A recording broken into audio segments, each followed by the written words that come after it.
नमस्कार. जय आदिवासी. मी राजेश काळे, संस्थापक अध्यक्ष आदिवासी पारधी समाज संघर्ष समिती व माजी उपमहापौर.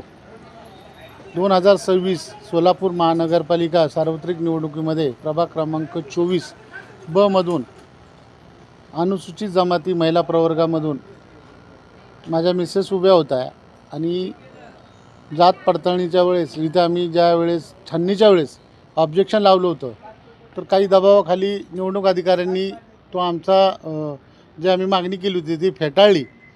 तदनंतर आम्ही माहितीच्या अधिकाऱ्याखाली सर्व त्यांनी कागदपत्र जोडलेली माहिती मागवली.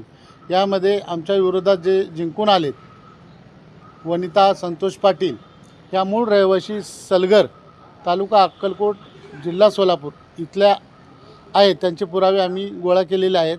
आम्ही ते जात पडताळणी समितीला दाखवले आहेत आणि त्यांनी जो आदिवासी नियम 2003 यानुसार जात पडताळणीचा जो दाखला आहे, जातीचा जो दाखला आहे, तो सी फॉर्मॅटमध्ये असावा यासाठी विशेष असे आमचे हे झालेले आदेश झालेले आहेत.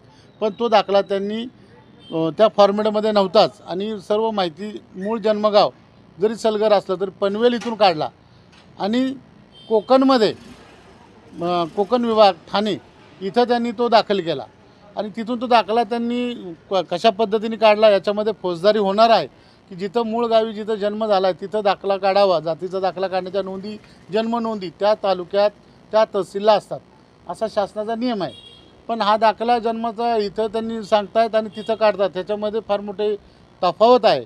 ते आम्ही अनुसूचित जमातीच्या कमिटीसमोर पुराव्यासहित दाखल केल्यानंतर कमिटीने निर्णय घेतला. त्यांचा जातीचा दाखला रद्द केला, जप्त करून रद्द केलेला आहे आणि सी फॉर्मॅटमध्ये दाखला त्यांनी दाखल करायला होता. ह्यापूर्वीसुद्धा 2017ला त्यांनी माझ्या विरोधात निवडणूक लढवली होती. त्यावेळेस मी त्यांचा 3200 मताने फरकाने त्यांचा पराभव केला होता. त्यावेळेससुद्धा त्यांनी ऑनलाईन अर्ज करणं अपेक्षित असतानासुद्धा ऑफलाईन केला होता आणि ऑनलाईन अर्ज न दाखल केल्याने त्यांना अनुसूचित जमातीच्या समितीने त्यांना पत्रव्यवहारसुद्धा केला होता की तुम्ही सी फॉर्मॅटमध्ये दाखला द्या आणि पडताळणीसाठी आम्हाला तुमचे सर्व पुरावे द्या.